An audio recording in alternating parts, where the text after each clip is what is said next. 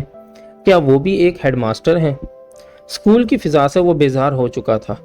یہ ادارے جہاں ملک کی آئندہ نسلوں کی تشکیل ہو رہی تھی، اساتذہ اور ہیڈ ماسٹر کی عجیب و غریب ذہنیتوں کی وجہ سے تعفن سے بھرے ہوئے تھے۔ اساتذہ کے انداز میں خود پرستی، جابریت اور جھوٹے وقار کی جھلک تھی، اور ان پر بے حسی کا کلف لگا ہوا تھا۔ ان کے خیالات میں وسعت کا فقدان تھا۔ گھریلو معاملات کے الجھاؤ کا عکس ان کی شخصیتوں میں جھلکتا تھا۔ وہ علم کی ظاہری شکل پر مرکوز تھے، مفہوم ان کی نگاہ سے اوجھل تھا۔ ایلی کی نگاہ میں وہ سب کیڑے تھے، رینگنے والے کیڑے۔ سینٹرل ماڈل اسکول کے کلاس انچارج کی طرح وہ چھڑی کے سہارے چل رہے تھے۔ ان کا ایمان تھا کہ چھڑی ہاتھ میں ہو تو سب مشکلات دور ہو جاتی ہیں، اور ایلی کو سب سے بڑا ڈر تھا کہ ایک روز وہ بھی ویسا ہی ہو جائے گا۔ وہ بھی خاصوں میں لکھی ہوئی تعویلوں کو علم سمجھنے لگے گا، بچوں کے ذہن پر آہنی پابندیاں ڈالنے کو اخلاق سے تعبیر کرے گا، اور پھر وہ بھی ہیڈ ماسٹر بن جائے گا۔ اس خیال پر اس کا دل دھک سے رہ جاتا۔ نہیں، ایسا نہیں ہوگا، ایسا نہیں ہو سکتا۔ جاورا کی سازش سے ایک فائدہ ضرور ہوا تھا۔ اس کے ذہن سے شہزاد کی بے وفائی کی تلخی دور ہو چکی تھی۔ اگرچہ کانٹا ویسے ہی لگا تھا، لیکن اب وہ درد میٹھے درد کی حیثیت اختیار کر چکا تھا۔ شہزاد کی بے وفائی نے ایلی کے جذبے کو کم نہیں کیا تھا، الٹا اسے قائم کر دیا تھا، تقویت بخش دی تھی۔ طبعی طور پر ایلی بے وفا محبوب سے محبت کرنے والا شخص تھا۔ اس کے نزدیک محبت فرت بخش جذبہ نہ تھا، بلکہ فرت بخش جذبات تو اس کی نگاہ میں عیش پرستی کے مظہر تھے، اور محبوب پر شک و شبہ کرنے کی عادت جو اس نے پال رکھی تھی اسی وجہ سے تھی۔ اگر محبوب بے وفائی نہ کرے تو اس کی محبوبیت کی حیثیت قائم رکھنے کے لیے ضروری تھا کہ اس پر موہوم بے وفائی تھوپ دی جائے اور خیالی رقیب قائم کر کے محبت کے جذبے کو حقیقی بنا لیا جائے۔ جب سے وہ شہزاد کے گھر سے نکلا تھا، ایلی کے ذہن میں شہزاد کی محبوبیت کو 4 چاند لگ گئے تھے۔ اب وہ بے وفا حسینہ ایلی کے تخیل میں رقیب سے ہنستی کھیلتی نظر آتی تھی، اور ایلی کی طرف دیکھ کر نفرت بھرا کہکہا لگاتی۔ تم؟ اس کے ہونٹ تحقیر سے بٹوا سا بن جاتے اور اس کا کہکہا گونجتا۔ اس پر ایلی محسوس کرتا کہ واقعی سے شہزاد سے محبت ہے، اور اس کی محبت کو عیش پرستی سے دور کا واسطہ بھی نہیں۔ اب وہ ایک سچے عاشق کی طرح اس امید پر جی رہا تھا کہ ایک روز شہزاد کی آنکھیں کھلیں گی اور وہ محسوس کرے گی کہ واقعی ایلی اس کا سچا عاشق تھا، اور رقیب تو صرف مطلب پرستی کے لیے اس کا ساتھ بنا ہوا تھا۔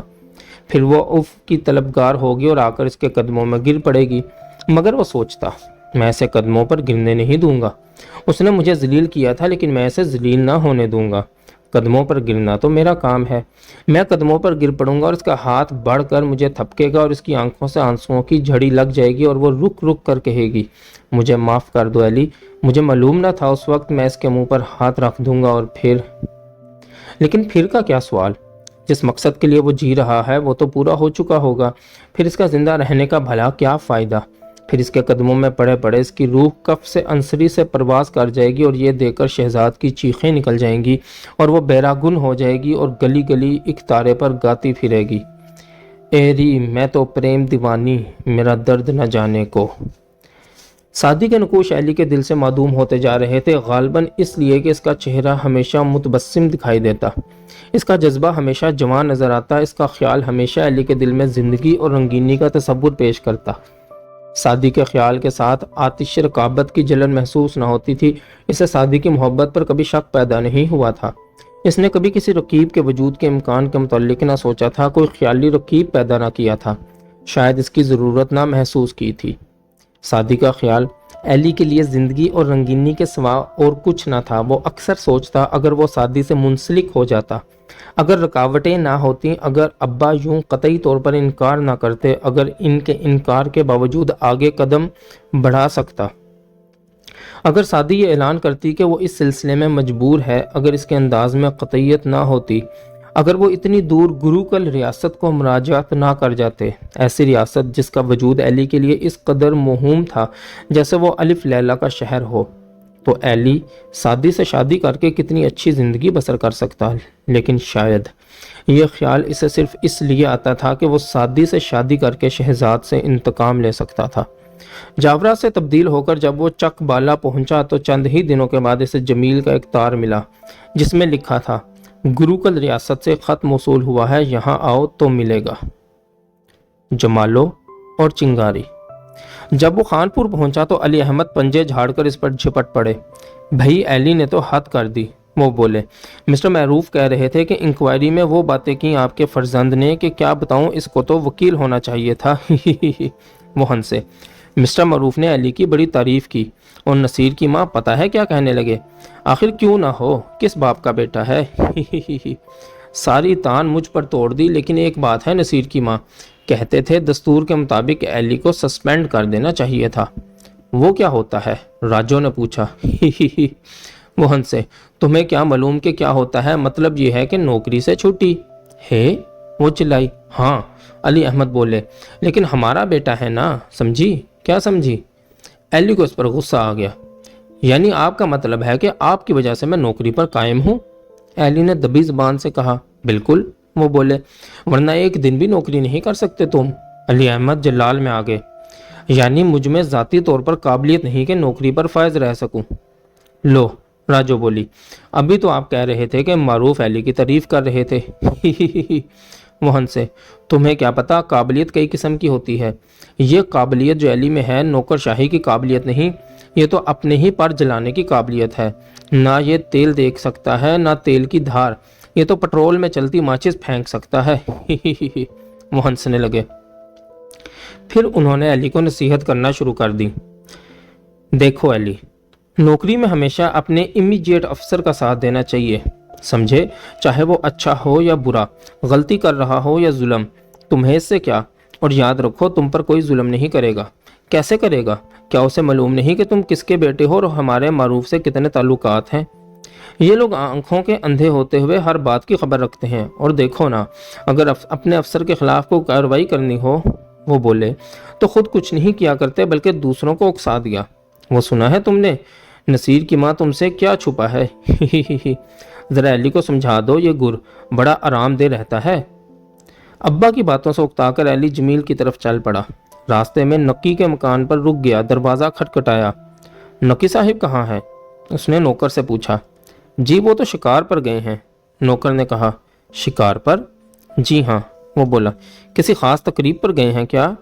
جی نہیں، وہ بولا، وہ اکثر شکار پر جاتے ہیں۔ ارے وہ تو جوتے سیا کرتے تھے۔ جی بابو جی، نوکر ہنسا۔ پہلے جوتے سیا کرتے تھے، آج کل شکار کھیلتے ہیں۔ ارے، ایلی ہنس پڑا۔ پہلے چڑیاں کاٹتے تھے، پھر جوتے سینے لگے، اور اب شکار؟ مالٹا میٹھا۔ ایلی کو دیکھ کر جمیل کی باتیں کھل گئیں۔ یار تم آ گئے، وہ بولا۔ بڑا اچھا کیا تم نے، 2-4 روز رونق رہے گی، مزہ آ جائے گا۔ اور وہ خط کیا صرف مجھے بلانے کا بہانہ تھا؟ ایلی نے پوچھا۔ نہیں نہیں، وہ بولا، تمہاری قسم تم سے جھوٹ نہیں بولا، آج تک کوئی چلاکی نہیں کی۔ ایلی نے غور سے اس کی طرف دیکھا۔ پیے ہوئے ہو کیا؟ ایلی نے پوچھا۔ بھائی واہ، وہ ہنسا، یہ کیا چھپانے کی بات ہے؟ بڑی بہادری کی تم نے کہ بوجھ لیا۔ اے بھائی، جب خاموشی سے تمہاری بات سنوں تو سمجھ لو کہ خالی ہوں، اور جب بات کروں تو سمجھ لو کہ قائم ہوں۔ نشہ وشا نہیں ہوتا؟ زبان سے رنگ اتر جاتا ہے، بس اتنا، صرف اتنا۔ وہ خاموش ہو گیا۔ تم سمجھتے ہو، جمیل بولا، کہ صرف تمہیں ہی سوچتی ہیں، یہ غلط ہے۔ شاید مجھے تم سے بھی زیادہ سوچتی ہیں، تم سے بھی زیادہ انوکھی، لیکن جب تک مالٹا مٹھا کا ادھیا اندر نہ ہو، زبان گنگ رہتی ہے۔ سالی کو وہ زنگ لگا ہوا ہے کہ اترتا نہیں۔ تم پی کر آپے میں نہیں رہتے، میں پی کر اپنے آپ میں آ جاتا ہوں، بس اتنا فرق ہے۔ بکو نہیں، ایلی چلایا۔ لو، جمیل چلایا۔ ہم بات کریں تو بکو نہیں۔ بھائی واہ، اور تم خود باتیں کرو تو پیور وزڈم۔ تمہاری بات عقل کا نچوڑ، ہماری بکواس اچھا انصاف ہے بھائی۔ اچھا وہ خط نکالو، ایلی نے کہا۔ خدا کی قسم، جمیل بولا، کیا خط ہے؟ واہ واہ، اگر مجھے کوئی ایک محبت بھرا خط لکھ دیتی تو کبھی بوتل کا محتاج نہ ہوتا عمر بھر، لیکن کسی حرام زادی نے نہیں لکھا، اور نتیجہ یہ ہے، جب تک اندر مالٹا میٹھا نہ جائے بات نہیں بنتی۔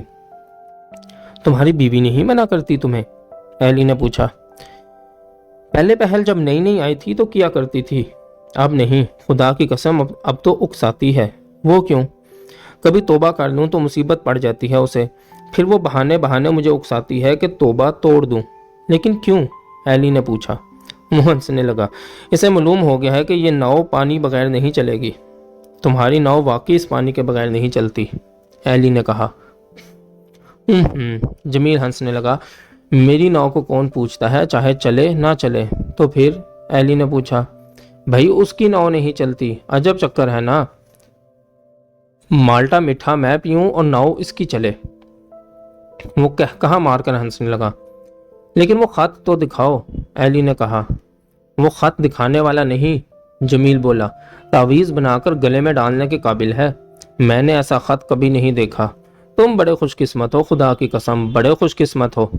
اگر مجھ سے کوئی اس کا 10واں حصہ پیار کرتا تو میں نہ جانے کیا ہو جاتا، خدا کی قسم۔ اور پھر وہ تو عالم ہے، عالم، اور سب سے بڑی بات یہ ہے کہ پائے کا عالم ہونے کے باوجود اس میں لڑکی بے حد نمایاں ہے، ورنہ پڑھ لکھ کر یہ آج کل کی چھوکریاں نسائیت کھو دیتی ہیں۔ سچ کہنا ٹھیک کہتا ہوں یا نہیں؟ اور پھر یہ خط اس نے تمہیں نہیں لکھا تو پھر کس کو لکھا ہے؟ ایلی نے پوچھا۔ اپنی بھابھی کو۔ کون سی بھابھی؟ اس کا کوئی بھائی ہے؟ وہ بولا۔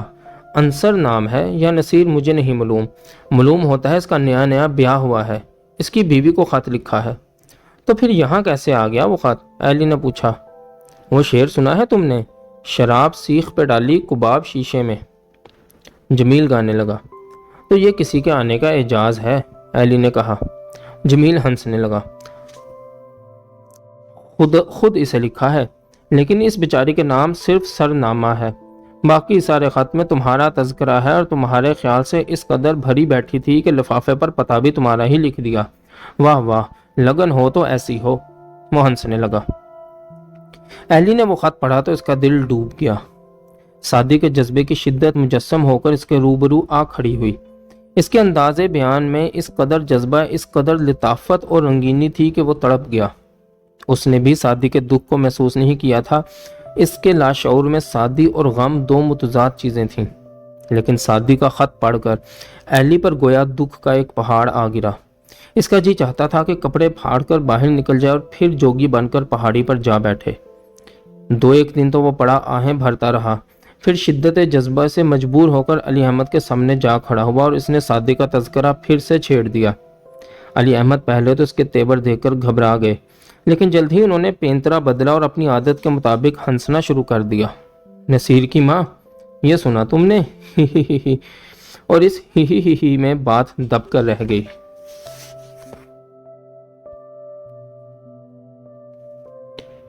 باقی انشاءاللہ اگلی ویڈیو میں۔